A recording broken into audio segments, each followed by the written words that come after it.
Assalamualaikum teman-teman semua, Sampurasun, selamat bergabung di channel Info Australia. Di channel Info Australia ini saya bakalan bahas update-update news berita yang ada di Australia. Dan saya juga bakalan share informasi-informasi menarik seputaran Australia. Jadi it's all about Australia teman-teman. Nah, di konten yang pertama ini saya bakalan bahas hal yang sangat menarik dan hal yang banyak sekali dipertanyakan oleh teman-teman kepada saya, yaitu bagaimana sih caranya bisa bekerja dan menetap di Australia. Jadi simak videonya, jangan di skip biar informasinya masuk full ke teman-teman dan gak ada missing part, oke? So, mari kita mulai teman-teman. Banyak sekali teman-teman yang bertanya kepada saya, bagaimana sih caranya bisa bekerja dan menetap di Australia, sedangkan di Indonesia itu sampai sekarang belum ada agen resmi yang bisa memberangkatkan kerja secara legal ke Australia. Jadi kalau ada yang mengatasnamakan agen resmi bisa memberangkatkan kerja ke Australia, itu dipastikan scam, penipuan teman-teman. Jadi hati-hati teman-teman. Tapi untuk kalau berangkat untuk visa turis dari agen itu masih banyak ya teman-teman. Jadi teman-teman bisa membedakan mana visa turis sama visa kerja. Nah, di konten kali ini saya bakalan bahas ada 4 cara bisa bekerja dan menetap di Australia. Jadi jalur yang pertama yaitu jalur sponsorship working visa teman-teman. Apa sih sponsorship working visa ini? Jadi sponsorship working visa ini yaitu visa kerja di mana si perusahaan menyponsori orang untuk bekerja di perusahaannya yang berdomisili di Australia teman-teman. Misalnya kalau teman-teman seorang chef yang ada di Indonesia dan ada company yang mau menyponsori teman-teman untuk migrate ke Australia. Nah, jadi si kategori visa ini apply-nya harus ke company-nya teman-teman. Dan di kategori visa subclass working sponsorship visa ini ada beberapa kategori teman-teman. Ada subclass 482, 491, 490. Jadi ada banyak kategori untuk visa kerja. Tapi umumnya mostly si company yang ada di Australia ini untuk menyponsori orang untuk bekerja di perusahaannya itu mereka menggunakan working visa subclass 482 teman-teman. Jadi yang subclass 482 mereka gunakan. Nah, untuk si working visa ini umur maksimumnya itu 45 tahun teman-teman. Dan persyaratannya itu yaitu 1. Paspor, kedua curriculum vitae, ketiga birth certificate, akte kelahiran yang sudah ditransfer ke bahasa Inggris.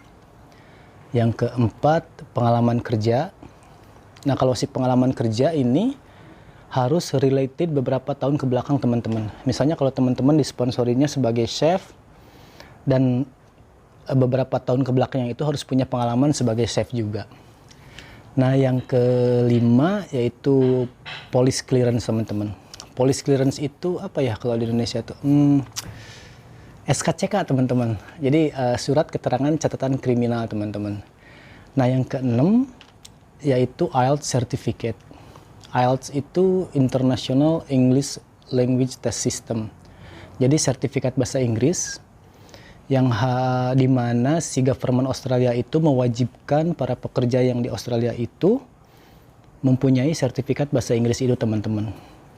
Nah, si IELTS ini teman-teman bisa mendapatkannya di Indonesia juga gitu kan, di kota-kota besar di Indonesia kayak di Bandung, Jakarta, Surabaya, Medan, Bali.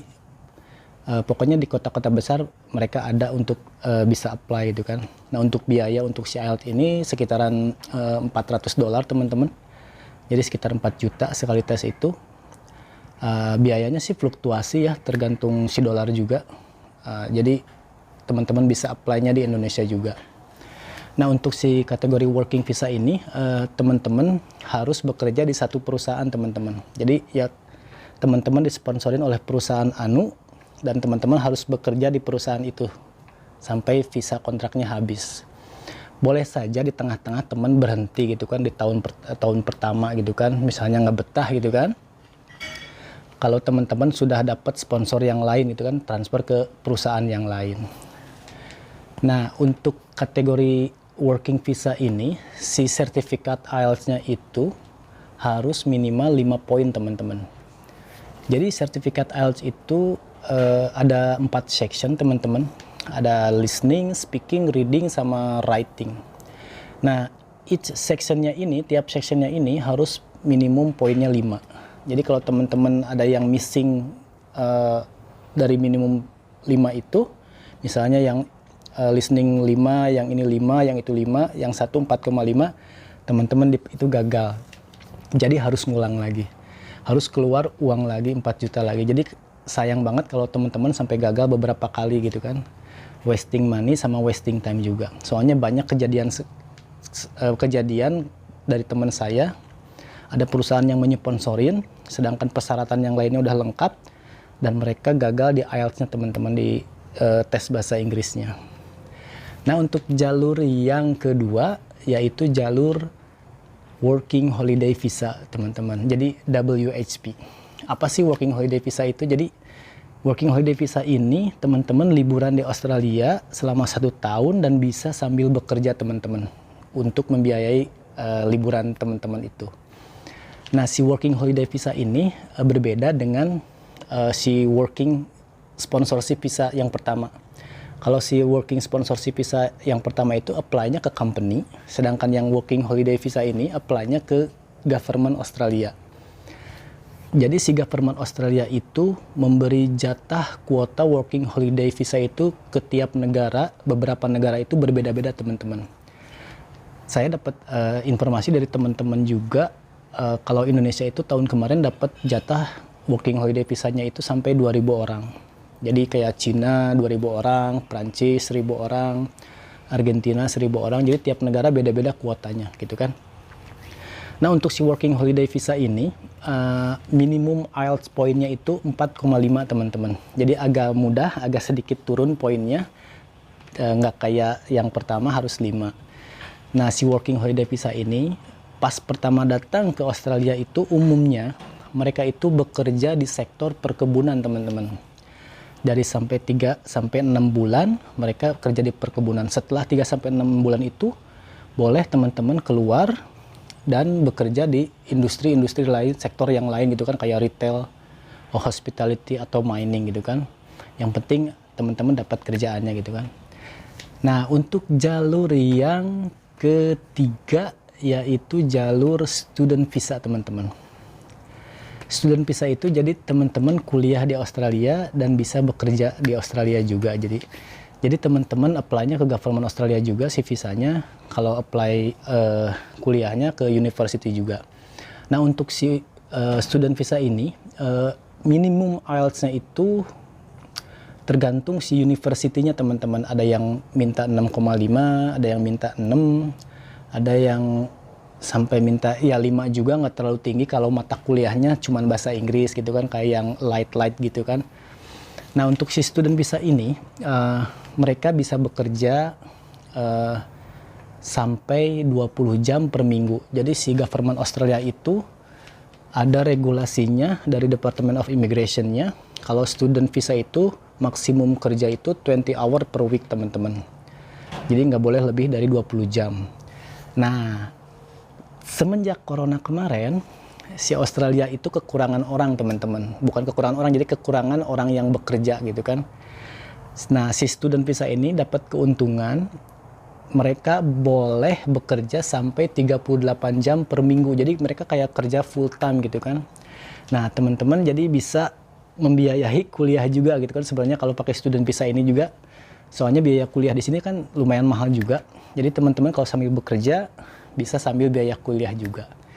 Nah, kalau student visa ini, teman-teman, kalau teman-teman kuliahnya 2 atau sampai 4 tahun di Australia, terus ada visa namanya graduate visa setelah student visa. Jadi teman-teman bisa nambah lagi 2 tahun setelah kuliah pakai graduate visa itu. Nah, di jalur yang keempat yaitu jalur partner visa atau menikah gitu kan, teman-teman. Jalur ini agak mudah, teman-teman. Jadi syaratnya nggak terlalu ribet kayak yang pertama, kedua, ketiga gitu kan. Jalur partner visa ini ya jalur kayak pacaran gitu, teman-teman. Jadi teman-teman pacaran sama bule Australia beberapa lama gitu kan, berhubungan, terus si bule Australianya itu menyponsori teman-teman untuk datang ke Australia. Nah, Kenapa saya katakan si partner visa ini agak mudah? Soalnya dari segi IELTS-nya itu mereka tidak compulsory, teman-teman, tidak penting, bisa diganti oleh belajar bahasa Inggris selama 6 bulan atau 3-6 bulan gitu kan di Australia. Jadi teman-teman visanya udah di-approve, datang ke Australia, tidak punya sertifikat IELTS, tidak apa-apa. Yang penting datang ke Australia, terus si government Australia ngasih gratis sekolah untuk belajar bahasa Inggris buat si partner visa ini. Nah, kalau teman-teman punya partner visa ini, ya punya pasangan orang Australia ini, teman-teman bisa menetap di Australia, bisa bekerja di Australia, dan bisa kuliah juga di Australia. Jadi banyak untungnya gitu kalau punya pacaran bule gitu kan. Umumnya sih bule-bule sini dapat ceweknya ya dari Bali gitu, soalnya deket ke Bali. Ya ini cuma intermezzo, teman-teman. Kalau teman-teman punya pemikiran pengen punya pacar bule gitu, ini cuma intermezzo, teman-teman. Nah, di partner visa ini mereka itu cuman harus membuktikan, syarat-syaratnya itu cuman harus membuktikan kalau mereka itu udah pacaran berapa lama, terus ada bukti-bukti foto, SMS-an atau apa gitu kan, itu bisa dijadikan alat bukti buat mengajukan visa ke Australia. Nah, teman-teman, saya bakalan bahas masalah panjang tentang sponsorship working visa, soalnya itu poin yang pentingnya di konten yang terpisah, teman-teman, soalnya itu panjang banget masalahnya, dan saya bakalan kasih detail-detailnya sampai serinci mungkin buat teman-teman. Jadi teman-teman, terima kasih sudah menyimak channel Info Australia. Saya bakalan share informasi-informasi menarik lainnya seputaran berita yang ada di Australia. Jadi terima kasih sudah menyimak. Assalamualaikum warahmatullahi wabarakatuh.